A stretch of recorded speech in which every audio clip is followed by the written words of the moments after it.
श्री सत्य साई प्रेम लीला।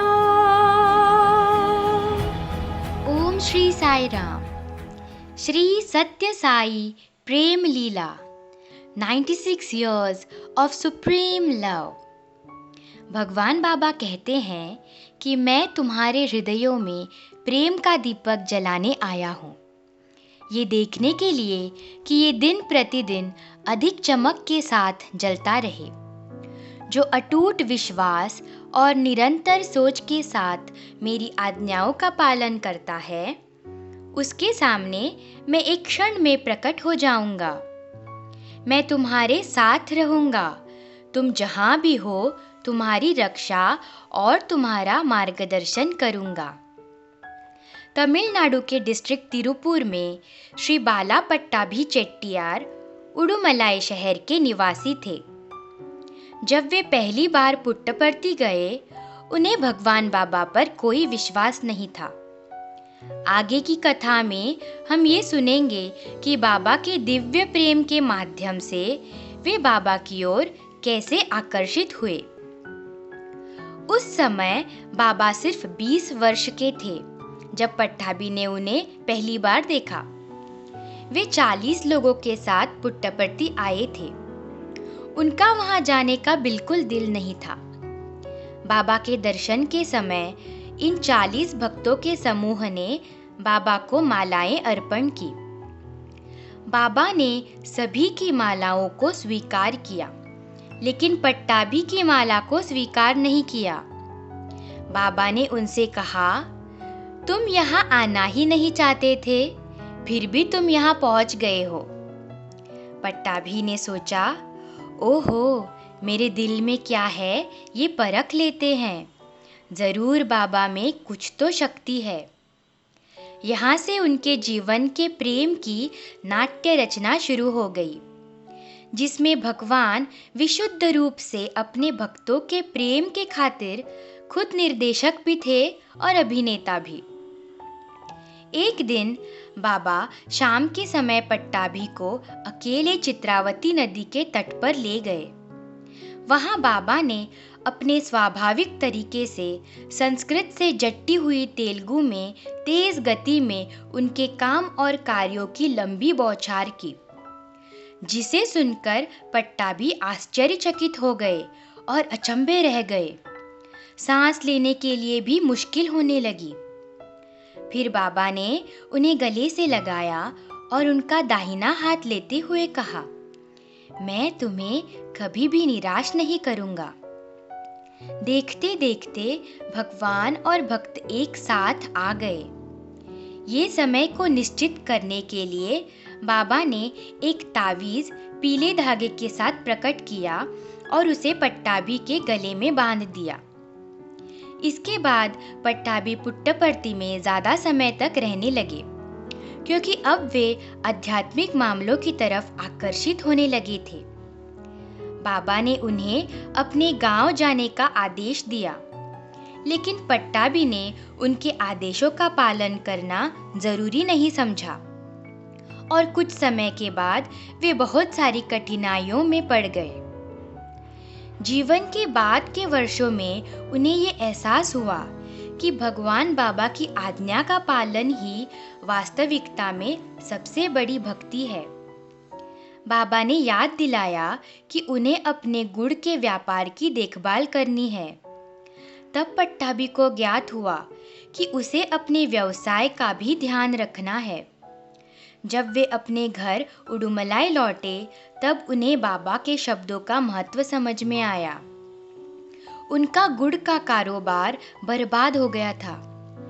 अपने कारोबार में उन्हें बहुत भारी नुकसान हुआ।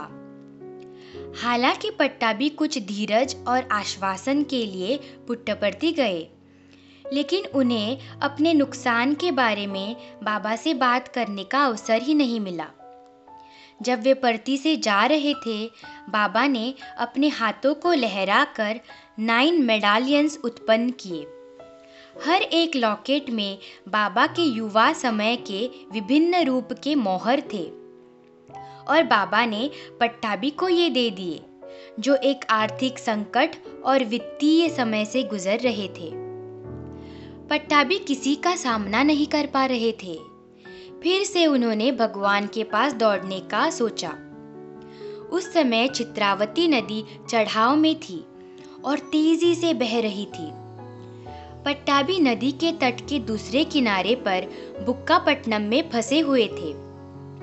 गुरुवार का दिन था और उनका हृदय भगवान के दर्शन के लिए तरस रहा था।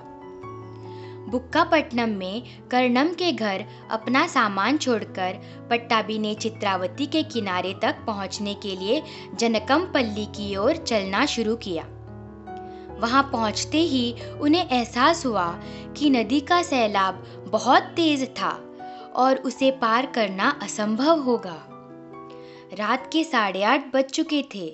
उन्होंने मन ही मन में बाबा को प्रार्थना की और नदी पार करने का फैसला किया।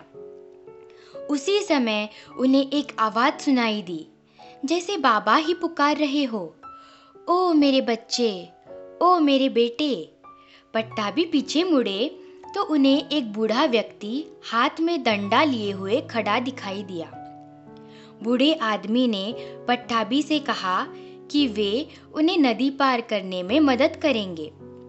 उसने पट्टाभी को सहारा देने के लिए अपनी छड़ी बढ़ाई। जैसे ही पट्टाभी ने नदी में कदम रखा तो पलक झपकते ही उसने अपने आप को दूसरे किनारे पाया। वे हैरान हो गया और यहाँ वहाँ देखा तो वह बूढ़ा आदमी भी कहीं दिखाई नहीं दिया। पट्टाभी पानी में भीगे हुए पुराने मंदिर पहुंचे। मंदिर में भक्तों ने बताया कि बाबा ने 8 बजे ही घोषणा की थी कि उडुमलाई अब्बाई आ रहा है और बाबा एक ट्रांस कॉर्पोरियल यात्रा में चले गए और फिर रात 8:30 बजे लौट आए।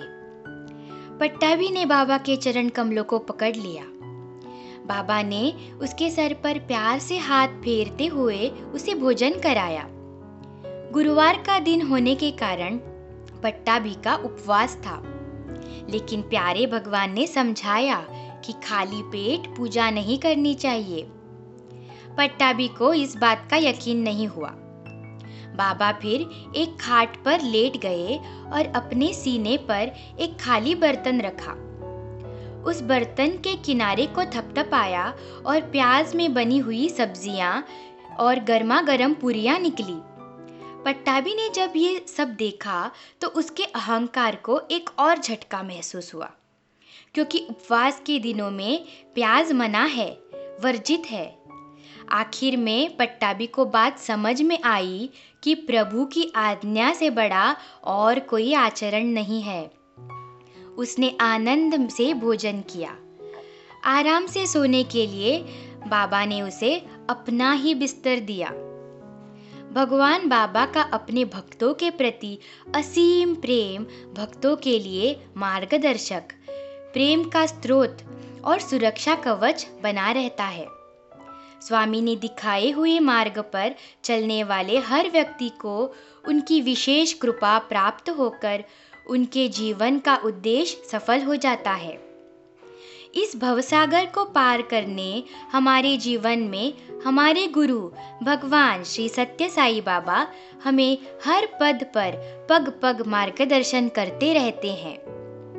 जरूरत है तो उन्होंने दिखाए हुए राह पर संपूर्ण शरणागति से चलने की। समस्त